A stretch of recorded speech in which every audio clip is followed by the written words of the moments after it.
بسم اللہ الرحمن الرحیم۔ السلام علیکم ورحمۃ اللہ وبرکاتہ۔ عابد راجہ چینل کی طرف سے آج میں اپنے دوستوں کو رسول اللہ صلی اللہ علیہ وآلہ وسلم کا ایک بہت ہی پیارا فرمان بتاؤں گا۔ اس سے پہلے میں اپنے تمام دوستوں سے گزارش کروں گا کہ اس ویڈیو کو آپ نے آگے ضرور شیئر کرنا ہے۔ تو شروع کرتے ہیں۔ بسم اللہ الرحمن الرحیم۔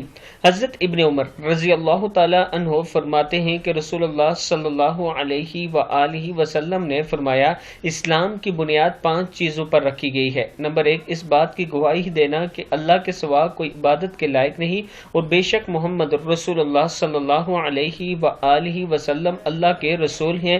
نمبر 2، نماز قائم کرنا، زکوٰۃ دینا۔ نمبر 3، زکوٰۃ دینا۔ نمبر 4، رمضان کے روزے رکھنا۔